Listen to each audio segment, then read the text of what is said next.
todos y a todas.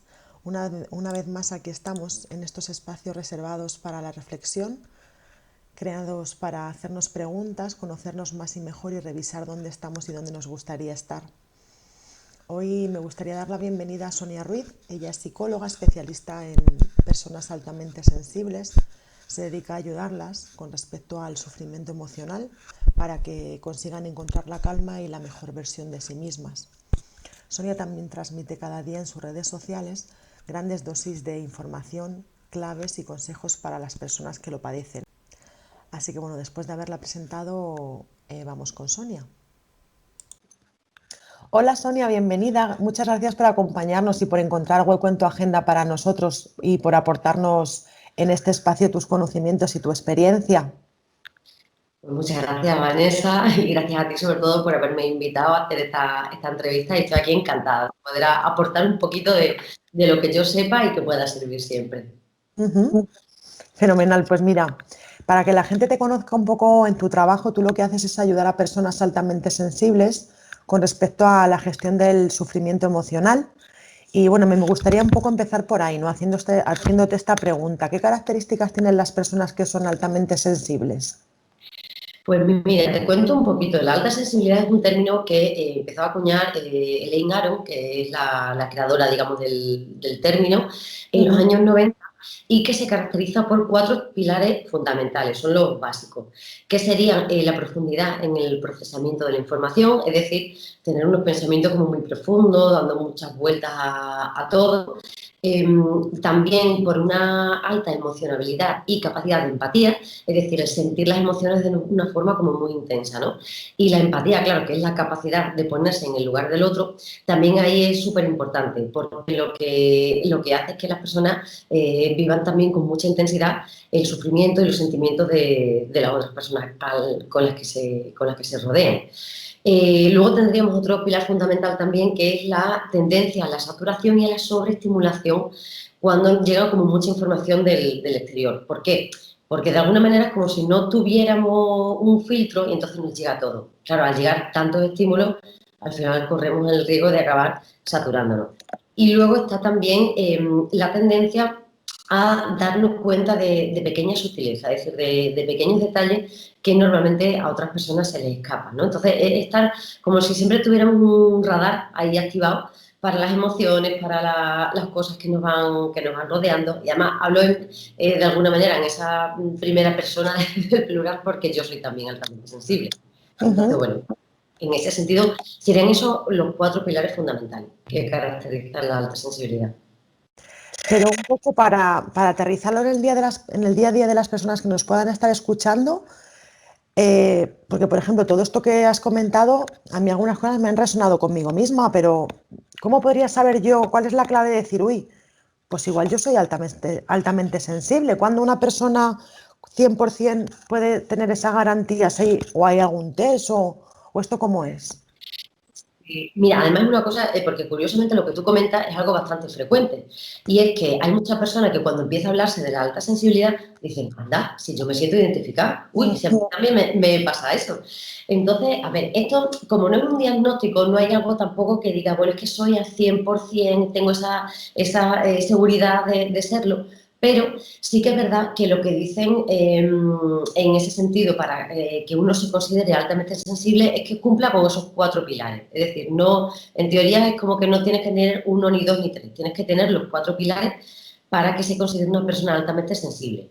Pero sí que es verdad que luego hay una serie de características y hay unos cuestionarios que se han elaborado a través, bueno, en España, pues asociaciones de profesionales de alta sensibilidad o asociación de personas altamente sensibles. Y esos cuestionarios, de hecho, yo en el enlace de la bio mía de Instagram hay un acceso directo, por si alguien tiene interés en hacer el test. Y sí que es verdad que lo que te da es como una escala de puntuación. Entonces, pues imagínate, si das el 100%, es como que no hay duda ninguna, ¿no? Te sientes súper identificado con todas las características y luego a partir de ahí, pues, bueno, puede ser, digamos, más o menos. Hay personas que pueden estar en un 100, hay personas que pueden tener una puntuación de 80 y significa también que se es altamente sensible. Entonces, sería muy interesante que las personas que así se sienten un poco identificadas pudieran hacerlo, porque eso además aporta como mucha más información y parece como que te cuadran un poco más las cosas, ¿no? Y ya dices, ay, pues sí es verdad que soy altamente sensible. Y Ya, hay muchísima gente que no lo sabe. O sea, de hecho, en consulta, yo hay muchas personas que vienen a consulta, sí saben que son muy emocionales, pero hasta que no les hablo del término y hasta que no hacen un poco el cuestionario, ni siquiera se lo habían planteado. Y resulta que lo son.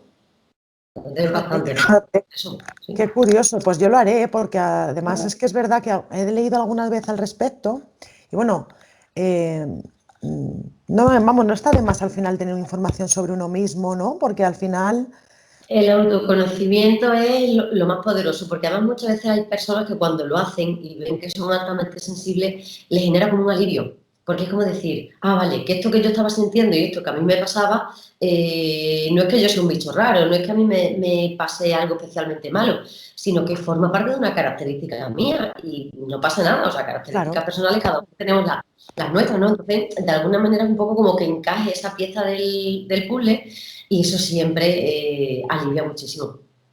supongo, claro. Conocerte mejor. Oye, pues me parece fabuloso que tengas estos test en tu perfil, la verdad, para que todo aquel que tenga dudas los pueda Sí. realizar y así verlo Claro, con claridad. y es una cosa súper sencilla, o sea que es fenomenal. Ujú. Estupendo, Sonia, muy interesante. ¿Qué es para ti el sufrimiento emocional? A ver, pues mira, yo creo que si lo pudiera resumir en una sola frase, sería que uno no esté a gusto consigo mismo o con lo que le sucede en la vida. Es decir, en la vida hay veces que nos van a pasar siempre cosas que son inevitables, que no dependen de nosotros, pero la gestión que nosotros hagamos de esas cosas que nos sucedan es lo que va a marcar la diferencia entre sufrimiento emocional y lo que no lo es, ¿no? El sufrimiento emocional muchas veces lo que hacemos es tratar también como de demonizarlo, ¿no? O de decir, bueno, es que es horrible sufrir, tenemos que evitarlo a toda costa. Y hay veces que es algo que simplemente forma parte de la vida y que tenemos que aceptarlo también como que es una reacción en cierto modo normal. Es decir, hay autores que hablan de una cosa es que el dolor es inevitable y el sufrimiento es emocional. Yo no creo que sea tan emocional, es decir, somos seres humanos, tenemos un cerebro, obviamente cuando nos pasan cosas negativas eso nos va a afectar, pero sí que es verdad que creo que la diferencia está en que cuando uno sufre pudiendo hacer algo para mejorar ese sufrimiento, es ahí cuando nos tiene que hacer ese clic para decir, oye, no, es que a lo mejor hay una parte de mí que no es que yo la esté provocando, pero sí que es cierto que puedo contribuir a aliviar y a mejorar ese sufrimiento. Entonces, cuando, ya digo, si tuviera que resumírtelo con una frase, cuando uno está a disgusto consigo mismo. Ahí somos como bastante instintivos y si nos dejamos llevar muchas veces por la intuición, somos bastante más listos de lo que nos creemos. Es decir, cuando hay algo que nos genera malestar, cuando hay algo que no nos está haciendo bien, hay veces que la parte racional intenta como luchar o como autoconvencernos de que, bueno, pues tenemos que aguantar o tenemos que resignarnos. Oye, pues hay veces que no, si ahí eso nos está generando un sufrimiento, pues bueno, tú que trabajas con de pareja también y demás, hay veces que es que esa sensación como de que nos tengamos que resignar no nos vale, porque en el momento en el que pues nos anula un poco como persona o vemos que no nos estamos sintiendo bien en la situación que sea, ahí hay sufrimiento. Ese sufrimiento hay que tratar de gestionarlo de alguna forma. Sí, fíjate, yo, en cuanto a lo que has comentado de que el sufrimiento es opcional, yo añadiría, o creo que así se intenta transmitir un poco lo que has dicho tú, ¿no? De decir, sí, claro, pero el que lo padece dice, ¿cómo que opcional? Si yo lo estoy pasando mal. Añadiría que al final se transmite así para que la persona sepa que puede hacer algo, que no se meta en el papel de víctima, ¿no? Porque también hay mucha gente que va por la vida y pobre de mí, fíjate esto, qué Sí. sufrimiento, y no hago nada porque es que fíjate, que qué injusto es el mundo. No, perdona, al Exacto. final.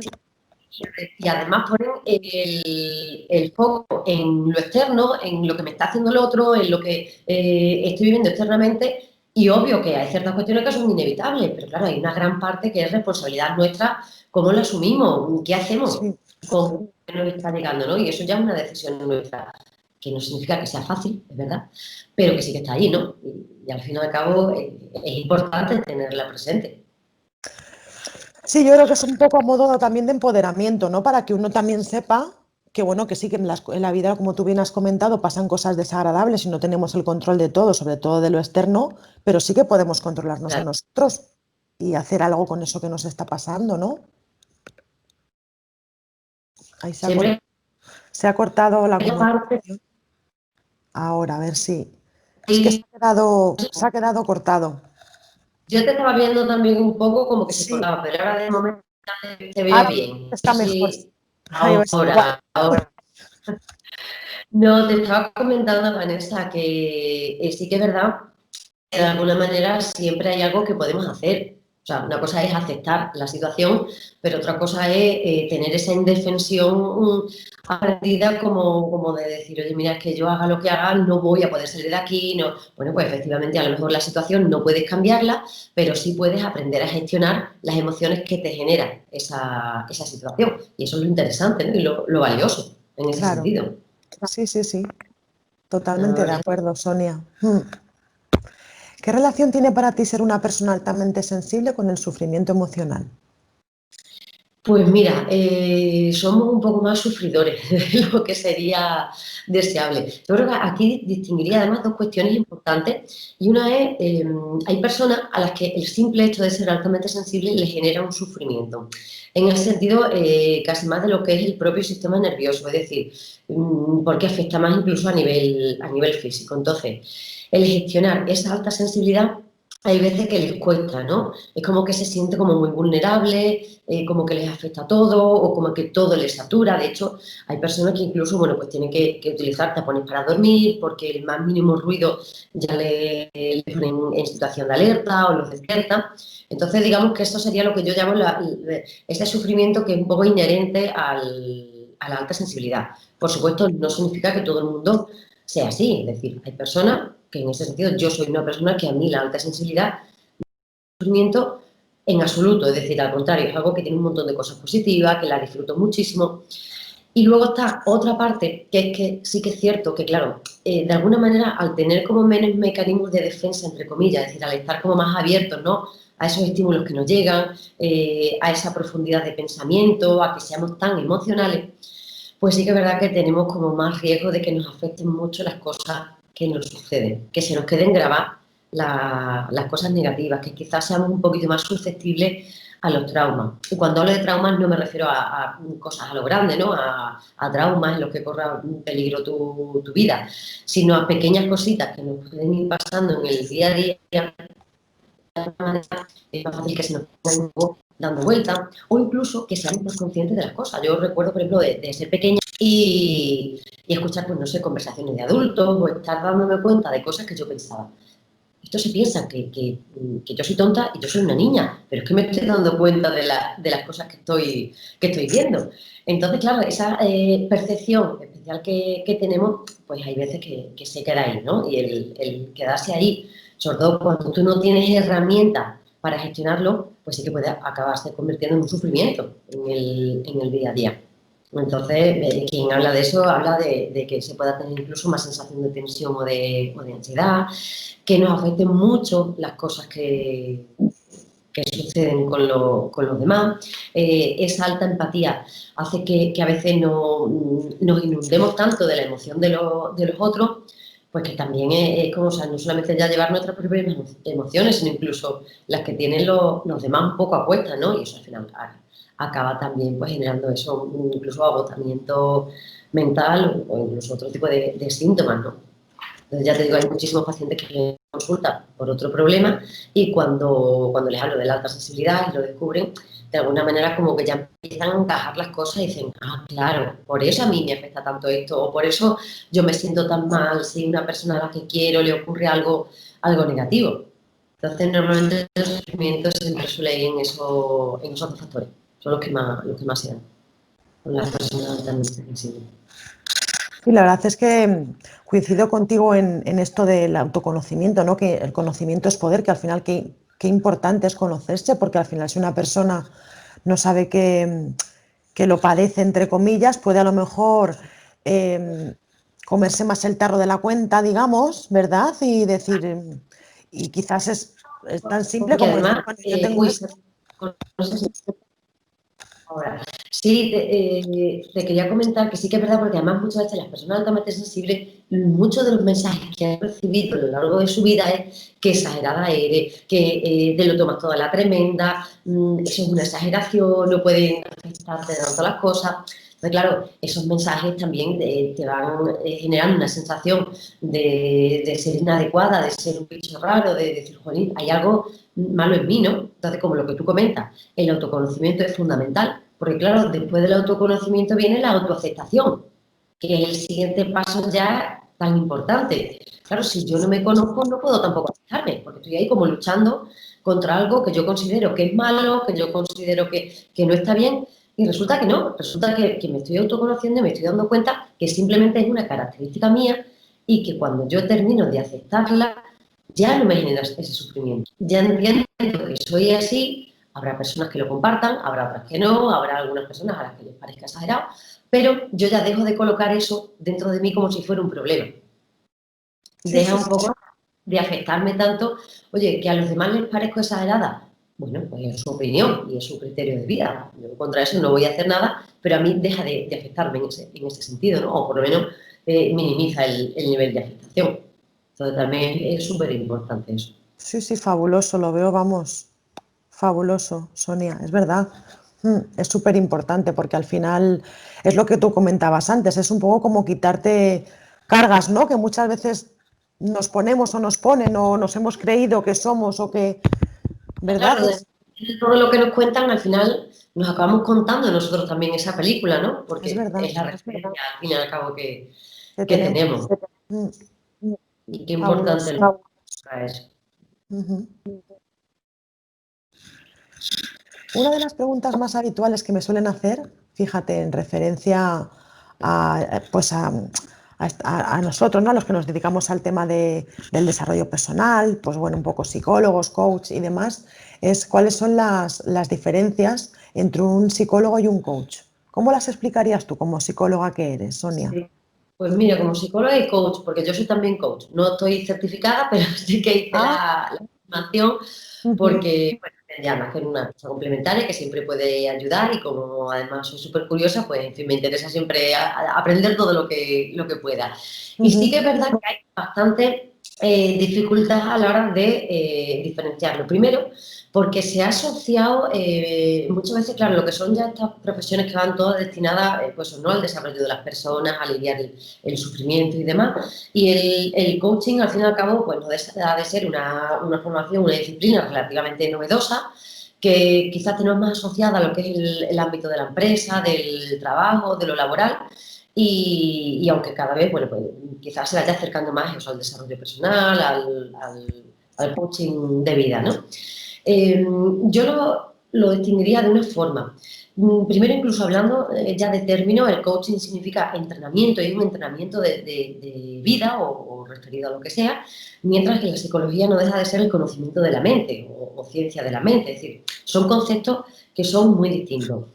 Y luego, por otra parte, la principal diferencia, fíjate que yo he notado desde los dos puntos de vista, porque afortunadamente puedo estar en los dos, es que es verdad que el coaching, como todo lo hace en base a las preguntas para que el propio coachee o el cliente sea el que acabe encontrando sus propias respuestas, es verdad que en la psicología quizás las estrategias que damos son unas estrategias no más dirigidas, porque tampoco los psicólogos le decimos a nadie lo que tiene que hacer, pero sí que es verdad que hay una estrategia que van como bastante más dirigidas, ¿no?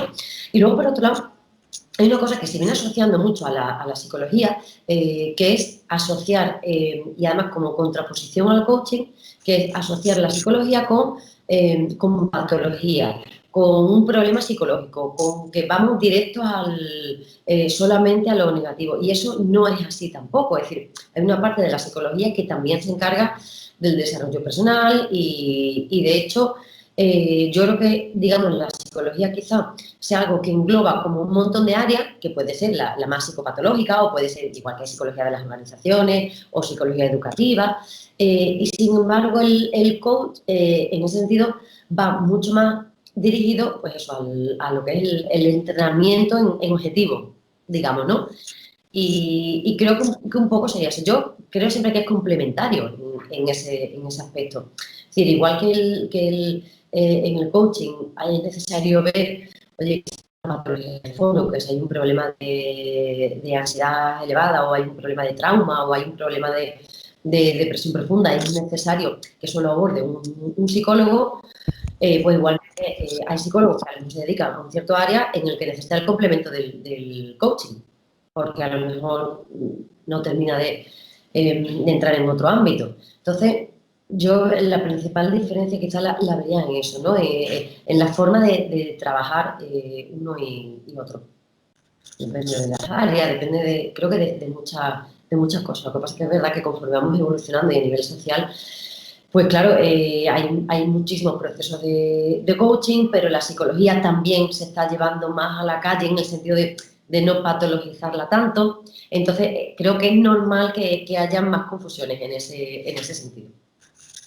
Sí, fíjate, yo hasta donde yo sé o lo que yo he estudiado es que al final como que el tema de la psicología se centra más en cosas que te han pasado en el pasado y que te pueden estar afectando en el presente, Mira, ¿no? desde mi punto de vista, pero esto ya es mi forma personal de trabajar, yo trabajo mucho con técnicas de neuroprocesamiento, con traumas de apego, entonces en este caso, en el caso mío sí que es cierto que yo voy al pasado porque necesito de alguna manera eliminar o trabajar sobre la raíz del problema para que todo lo demás vaya funcionando. Entonces, efectivamente, yo pongo el foco ahí.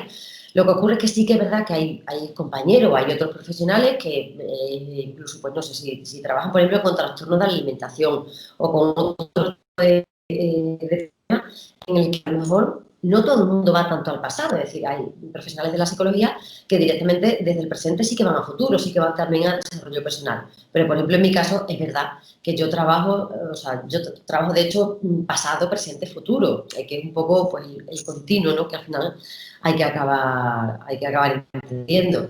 Pero sí que es verdad que en mi caso, por ejemplo, trabajo mucho con personas que han tenido también alguna situación traumática, ¿no? Que muchas veces el trauma es una cosa pequeñita, que el trauma muchas veces, me acuerdo, es que yo cuando estaba en el colegio, y eso, imagínate, me ponía a llorar porque la profesora me reñía, y entonces a mí se me ha quedado grabado que yo no soy valiosa o que yo soy rara. Entonces, desde mi modo de trabajar sí que vamos a ese recuerdo, a ese momento en el que tu cerebro aprendió eso y lo aprendió además de una forma errónea porque no eres rara, no eres inadecuada, no te pasa absolutamente nada malo, para poder desde ese pasado pues uno liberarse, ¿no? de esa creencia, digamos, que aprendió en ese momento en concreto. Ahí es todo un mundo, ¿no? Lo que es el mundo del trauma y de todo este tipo de cuestiones A mí es que la mente me fascina. súper Estudiar la mente fascinante. me fascina, sí, sí. Entonces, el conectar con ese pasado, como tú decías, ¿no? Como contraposición, el coaching obviamente no va a ir a eso. De hecho, yo recuerdo en la formación, bueno, algunos de los módulos sobre creencias limitantes, sobre distorsiones cognitivas y demás. Claro, es algo que yo sé porque lógicamente eso lo aprendemos en psicología también, ¿no? Pero claro, es verdad que centrándose en el presente y centrándose en lo que quiero conseguir, no Exacto. yendo a porque he aprendido esa creencia o porque yo he llegado a considerarme pues o rara o mala o de la forma que sea, ¿no? Yo fíjate, para cuando muchas veces cuando vienen personas que les gustaría trabajar temas de pareja, yo lo hago, pero lo trabajo, pero a nivel individual, no a nivel de las dos partes, de las dos personas. Y hay veces que sí que hay que hacer, creo que es necesario hacer una pasada un poco por la infancia, porque pienso que muchas veces muchas de los comportamientos que tenemos con nuestra pareja es por lo que hemos visto también en nuestra casa cuando éramos pequeños. Totalmente. Mm, Y por cómo entendemos que funcionan o que son las relaciones de pareja normales, ¿no? Es decir, yo al final voy repitiendo además patrones de vínculo y claro, uno aprende pues lo que le enseña. Y lo que pasa es que, bueno, es verdad que afortunadamente tenemos luego esa capacidad de coger qué es lo que he aprendido y qué me sirve y qué me hace feliz y qué es lo que tengo que soltar porque, entre otras cosas, ni siquiera me pertenece a mí. No exacto. soy quien ha vivido eso, ¿no? Lo he aprendido a través de la voz de otras personas y de Mm. otras experiencias. Es súper interesante. Sí, sí, vamos, a mí me fascina. Vale, pues ahora me gustaría, Sonia, profundizar con algunas de tus publicaciones que me llaman mucho la atención, me parecen muy interesantes para reflexionar y poner sobre la mesa. Eh, una de ellas, por ejemplo, es: no soy lo que me sucedió, soy lo que decidí ser. Claro, pues mira, esa frase, que además del psicólogo Carl Jung, va muy en el sentido de que efectivamente las experiencias no tienen por qué condicionarnos.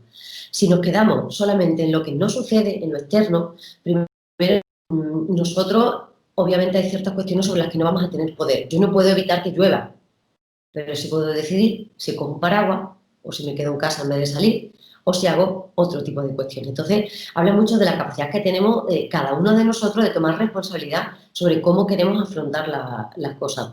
Y luego también le veo mucho sentido a la hora de enlazarlo con que no tiene por qué determinarnos una experiencia negativa y no tiene por qué quedarse ahí como algo que ya pues se nos condicione de por vida, ¿no? Sino que a mí me pasó esto y ya está, ya, esto es horrible, yo ya nunca voy a poder superar esto o siempre voy a quedarme en esa situación y eso es súper importante de tenerlo en cuenta. De hecho, El hombre en busca del sentido, que es un libro que escribió Víctor Frankl, él vivió en un campo de concentración y cuando hablaba, ¿no?, de cómo fue capaz de crear la técnica, la logoterapia.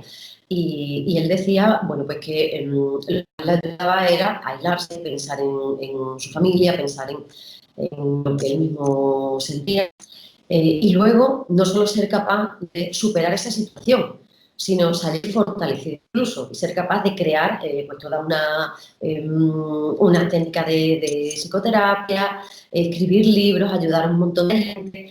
Entonces, es fundamental el no tener la sensación de que como me ha pasado esto ya no puedo hacer nada, ya estoy condicionada de por vida, ya no tengo capacidad yo de resolver las cosas, pues me parece fundamental tener siempre presente la capacidad que tenemos cada uno de nosotros de sobreponernos, ¿no?, y de salir fortalecidos de la experiencia. Fíjate, con esto que has dicho, ¿sabes? Se me ha venido a la cabeza el tema de las etiquetas que nos ponemos y que ponemos a los demás muchas veces sin darnos cuenta. Totalmente, totalmente. Es que la etiqueta, al fin y al cabo, es algo que se te queda además grabado completamente. Y yo muchas veces con los pacientes lo hablo así.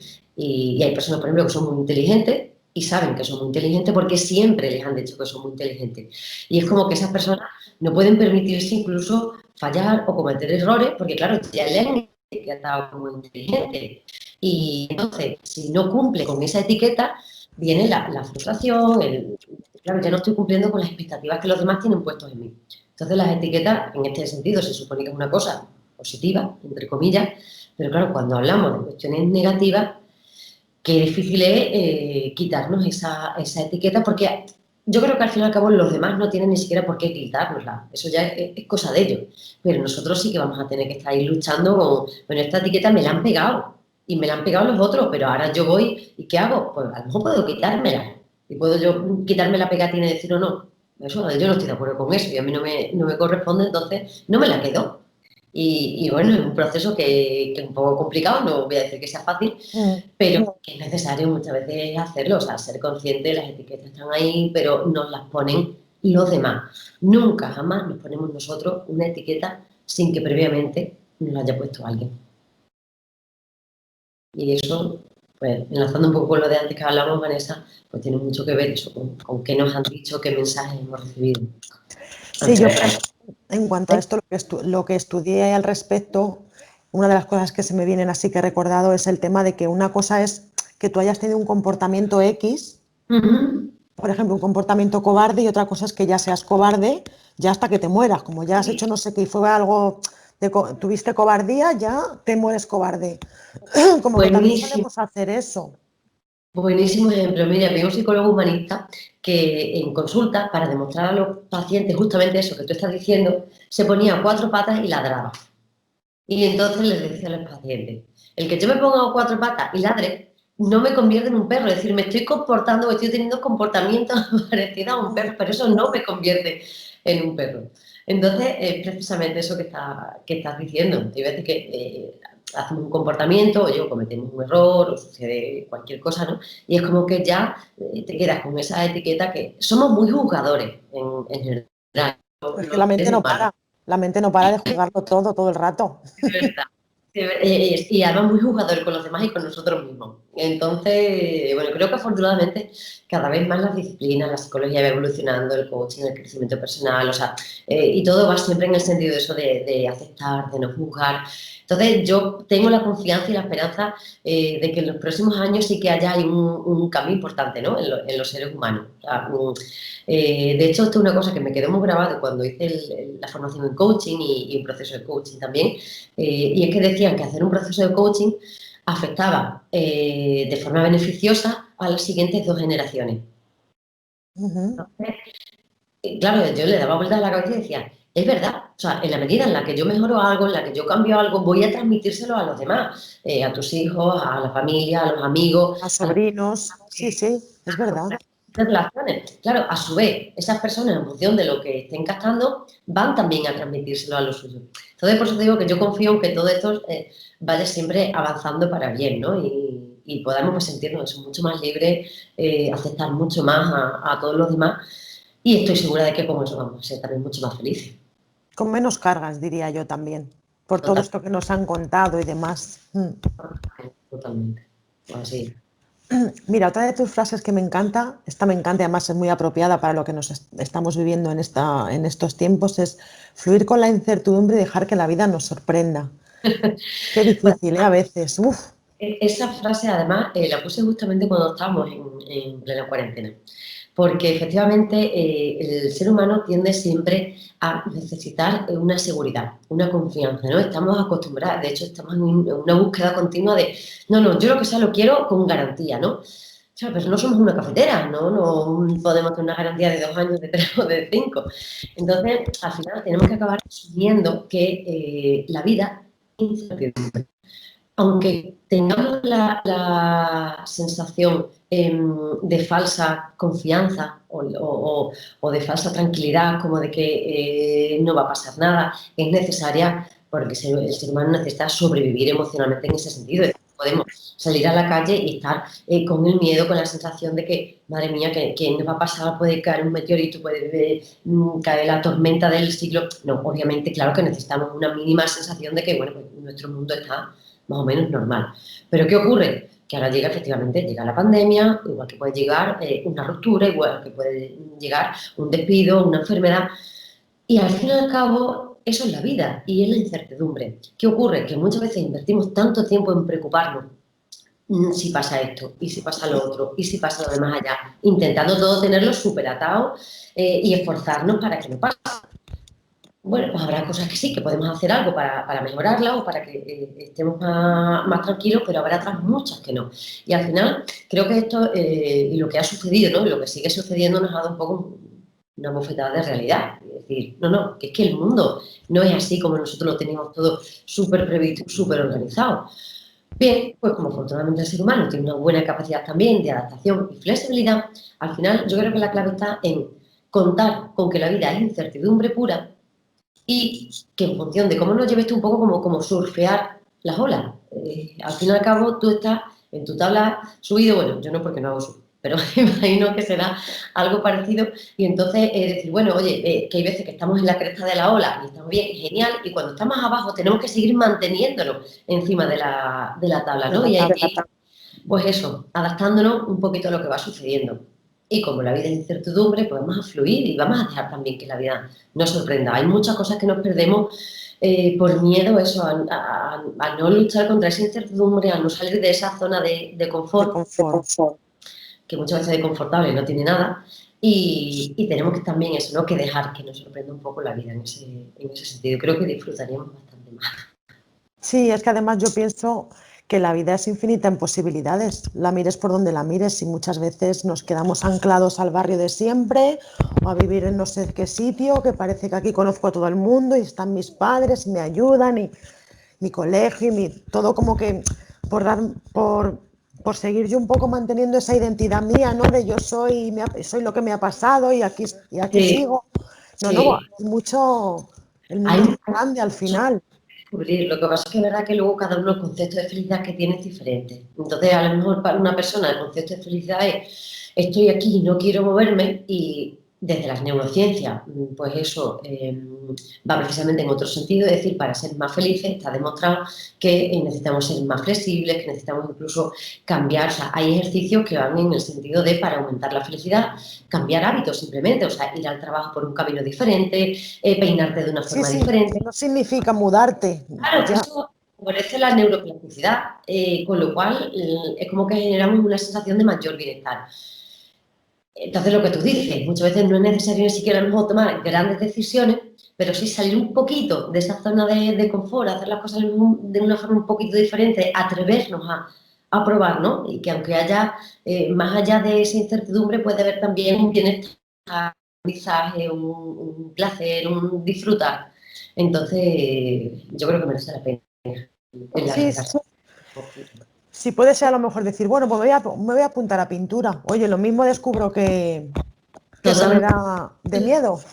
Sí, sí, sí. Y además son cosas que hasta que no lo intentas, no lo sabes realmente. Con lo cual, oye, tampoco pierdes nada, ¿no? Si no te gusta, lo máximo que puedes hacer es haber aprendido que la pintura a lo mejor no es lo tuyo. Exacto, ya lo sabes. No, o quién te dice a ti que el hecho de ir a pintura hace que conozcas a fulanito y ese fulanito, fíjate, te recomienda o no sé qué, conoces al hombre de tu vida. O sea, es que Exactamente. Oye, o simplemente le echas día pintura y dices, pues, no me gusta pintar, pero sí estoy a gusto mojando los pinceles y moviendo el brazo. Ahí a lo mejor la pintura no me sale bien, pero ese gesto simplemente me relaja o conozco a otras personas, eso, o hago algo que de alguna manera mejora mi autoestima porque hace que yo me sienta que estoy arriesgándome o me estoy dando la oportunidad de conocer algo nuevo. Y eso siempre, siempre, siempre va a ser enriquecedor. no No, trabajar la la creatividad creatividad también al también al final. final. Con eso, sí, claro. Te permite, lo que pasa es que, claro, tienes que salir de esa zona de arriesgarte a hacer algo que a lo mejor no me sale bien, o a lo mejor no se me da bien, o a lo mejor bueno, que no pasa absolutamente nada. Si no se da bien, hay cosas que se dan mejores, otras peores, y eso no nos resta valía en ningún sentido. No, y que además la gente que es experta en algo, en una materia concreta, seguramente sea porque lleva, pues no sé, no sé, un curso que estoy estudiando ahora de inteligencia emocional que dice, pues no me acuerdo qué guitarrista, como que son 10.000 veces las que tienes que repetir algo para llegar a ser experto si acaso. Claro, claro, claro, es que solamente vemos la parte bonita Eso de es. esos expertos, pero no vemos todas las horas, todo el tiempo, todo el esfuerzo que han invertido y toda la tolerancia a la frustración que han tenido que superar para poder hacerse expertos en algo, Exacto. claro. Claro, hay una parte de construcción de las cosas, ¿no? No viene todo así No. dado. O sea, yo puedo descubrir que internamente, pues sí que es cierto que a lo mejor puedo tener mayor facilidad para algo, pero si no sigo trabajando en ese algo, al final no voy a conseguir tampoco unos buenos resultados, ¿no?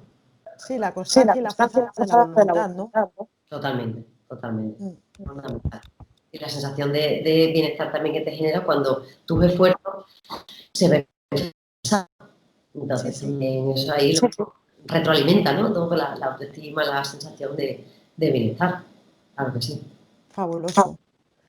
Em, por último, la frase, no vemos las cosas como son, vemos las cosas como somos, esa también me parece bastante En base a potente. nuestra experiencia, es un poco lo que te estaba comentando antes, Vanessa. Si yo tengo unos esquemas mental porque he aprendido que el mundo funciona de determinada manera, en base a esas creencias, voy a funcionar.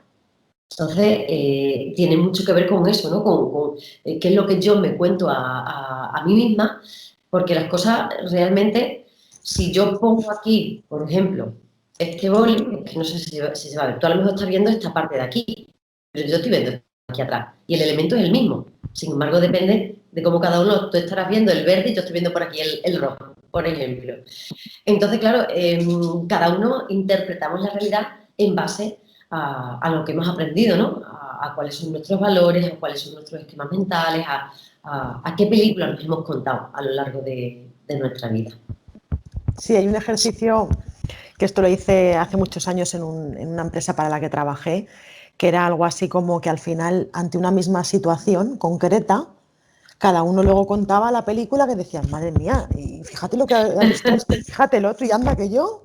Y al final dices, es que la vida es así al final, y tenemos que ser conscientes de esas cosas para, precisamente yo creo que esto viene muy bien a la hora de los conflictos o las diferentes opiniones, un poco a Totalmente. respetar todas, que todas son válidas y bueno, no hay que sentirse al final ofendido porque bueno, tú piensas lo que piensas acorde a lo que tú necesitas y el de enfrente es alguien diferente que va a pensar acorde a lo que él necesite y mientras haya respeto mutuo, todo es válido, ¿no?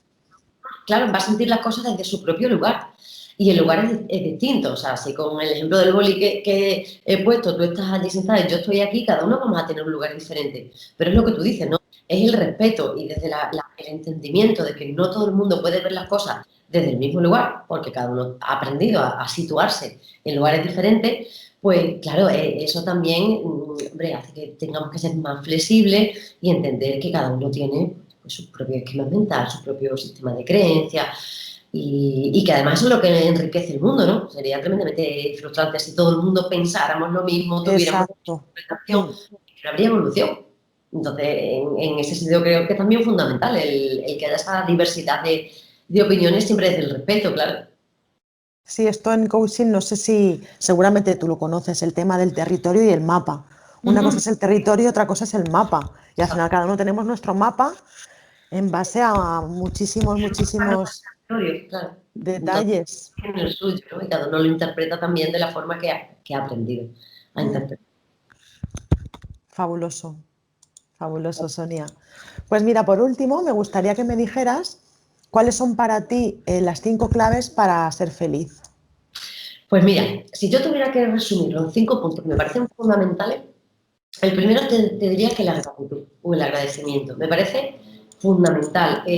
Cuando una persona empieza a ejercer esa sensación de gratitud, de decir, quiero centrarme en el motivo que tengo para dar las gracias, para ser feliz, para sentirme afortunada, es como que te hace un clic la mente y genera unas emociones muchísimo más positivas. Luego, por otro lado, tenemos también la aceptación, que tiene mucho que ver con lo que hablábamos antes del aceptar que hay veces que las cosas no son como nos gustarían o no son como nosotros esperamos o suceden porque suceden, aceptarnos también a nosotros mismos, por lo tanto, ¿no? En lo emocional, en cómo somos, en las experiencias que hemos tenido. Luego, por otra parte, destacaría también la relación y el contacto físico con los demás. Y es algo que además me hace mucho pensar con la situación que estamos viviendo, creo que nos han quitado una parte que es fundamental, al Mm, menos en nuestra cultura, y mm. creo que una parte fundamental. De hecho, hay investigaciones que demuestran que el contacto físico con personas con las que tenemos un vínculo afectivo aumenta los niveles de felicidad. O sea, está científicamente estudiado. Con lo cual, eso es súper necesario, el tocar simplemente a una persona a la que quieres, a un amigo, a una amiga. Somos personas de contacto. Seres sociales. Mm. Eso, ya te digo, de hecho, según la neurociencia, es uno de los aspectos fundamentales Para el para la bienestar y la exacto, felicidad. para el bienestar, efectivamente, para la felicidad. Es decir, son cosas que de alguna manera parece que no le damos importancia y yo creo que de hecho no se le hemos dado hasta que no lo hemos perdido. O sea, era de lo más habitual. Tú ahora mismo piensas en unos términos de decir, si yo me encuentro a alguien, le doy un beso, o sea, no, eso es muerte y destrucción. O sea, no podemos tocar a nadie, no podemos saludar de la forma en la que estamos acostumbrados. Y quizás nos va a venir bien eso para ser conscientes de lo importante que es para nosotros y de cómo hay que tratar en la medida de lo posible, teniendo en cuenta pues, la situación que estamos viviendo, pero sí de mantenerlo. Y luego, si no somos capaces de hacerlo con otras personas, por las circunstancias que sean, porque hay un aislamiento, por lo que sea, incluso con nosotros mismos. Es decir, muchas veces el simple hecho de este gesto, que es el abrazo de mariposa, ¿no? De tocarnos a nosotros mismos, ya nos estamos generando un contacto físico. Entonces, eso va a contribuir también a la mejora del bienestar y de nuestra sensación de felicidad. Luego también sería importante la toma de decisiones, el no quedarnos ahí estancados. Las decisiones, cuando se toman, nos generan un alivio, nos generan un poner el foco en qué es lo que quiero conseguir, nos motiva, nos potencia, nos refuerza. ¿Cuál es el principal problema para no decidir, para no tomar decisiones? Que nos da miedo equivocarnos, pero si aceptamos que la equivocación forma parte de la vida y que además nos proporciona un aprendizaje, pues mira, yo siempre pongo el ejemplo de que si estás en una estación y quieres ir a un lugar y tienes que coger un tren u otro y el tren no tiene el cartelito, entonces no sabes cuál tienes que coger uno, tienes que montarte en uno, porque si descubres que ese no es el que te llevaba donde tú querías, siempre tienes la opción de bajarte y de volver a coger otro que vaya en sentido contrario. Pero si te quedas en la estación quieto, esperando a tener la certeza, nunca vas a moverte en ningún sitio. nunca vas a poder avanzar hacia ningún sitio. Y luego, por último, y la quinta, pues fíjate, te diría que el tratar de trabajar muchísimo en la autoestima. El querernos a nosotros mismos, el respetarnos a nosotros mismos, el estar contentos con lo que somos, creo que englobaría también pues, un montón de las otras que te he dicho, ¿no? El estar viviendo en consonancia con nosotros, con lo que nosotros queremos, con lo que nos hace felices y desde el autorrespeto, ¿no? Entonces me parecen fundamentales. Seguro que hay muchas más, pero así de todas las 5 grandes para mí serían esas. Fabuloso. Mira, esta mañana, mientras estaba haciendo deporte, estaba mirando en el móvil Instagram, ¿no? Y he visto, pues no sé, pues lo típico que la gente cuelga, pues de estas cosas que comentamos, ¿no? Reflexiones y demás. Y había una chica que me ha llamado especialmente la atención porque ponía así como muchas fotos, como un collage de fotos, pues de ella con amigos, en el trabajo, como en una fiesta, como con su familia, y ponía abajo, daros cuenta, la vida es una fiesta y no lo sabíamos. Pues totalmente, totalmente. Es que es cierto, es eso, y cuántas cosas estamos valorando ahora, Mm, y no son cosas que tengan absolutamente nada que ver con tener cuestiones materiales, ni siquiera con Ni viajar. Yo riqueza, ni... me encanta viajar y me he dado cuenta de que intentaré volver a hacerlo cuando pueda, pero sí que es cierto que me he dado cuenta de que hay otras cuestiones que eran mucho más importantes y que las teníamos al alcance de la mano y no las disfrutábamos a lo mejor como se merecía, ¿no? Entonces creo que desde luego va a ser un aprendizaje tremendo, o sea, y creo que si somos capaces de poner el foco en eso positivo, en decir, no, no, es que ya cada ratito que tenga voy a disfrutarlo en esto y voy a darle el valor que realmente tiene y que se merece, ¿no? Que es, si puedo disfrutar de un ratito de estar con mi familia, con mis amigos, voy a aprovecharlo todo lo que pueda, voy a exprimirlo al máximo. Y lo demás, pues ya vendrá. Pero ser consciente de eso, de que es verdad, la vida era una fiesta, qué bonita la frase. Sí, me Sí ha parecido que, súper sí, bueno, bonita. Sí, además, mira, sí por que añadir una sexta clave a esas que tú has comentado, creo que una muy importante, y lo estamos debatiendo ahora con esto que se me ha ocurrido compartir, es que al final es muy bueno sacar la parte positiva incluso de las experiencias negativas. es absolutamente imprescindible. Siempre hay que sacar algo bueno. Algo bueno no significa alegrarte porque te haya pasado algo negativo. Es lógico, Exacto. pero tratar de sacar ¿qué es lo que tiene positivo? Mira, de hecho, al principio del confinamiento grabé un vídeo, bueno, para el gabinete que dirijo y demás, y era sobre 8 cosas positivas sobre el coronavirus. Y era al Ujú. principio del confinamiento, y bueno, dentro de esas 8 cosas era, pues, valorar muchas más otras cuestiones, empezamos a hablar más con la familia, a dedicarnos más tiempo a comunicarnos, porque antes quizás no nos veíamos, pero no nos mirábamos, o Vamos no deprisa, ¿no? veíamos, pero no nos escuchábamos. Entonces, eso te obligó, ¿no? A darte cuenta también de esas cosas. Entonces, estoy absolutamente de acuerdo contigo en ese sentido, el tratar de sacar lo positivo de todo lo que nos pasa. Fabuloso, Sonia. Pues muchísimas gracias por tu tiempo, por tu colaboración y tus aportaciones. Y nada, ha sido todo un placer, la verdad, tenerte aquí en este espacio. Gracias, a ti me ha encantado también el charlar este ratito contigo y bueno, pues espero que ayude, que sirva un poquito para abrir también un espacio de reflexión y eso, que pueda llegarle a que las personas, bueno, pues si hemos podido aportar un poquito más de luz o de conocimiento, pues genial. Así que súper Buenísimo. agradecida a ti por darme la oportunidad.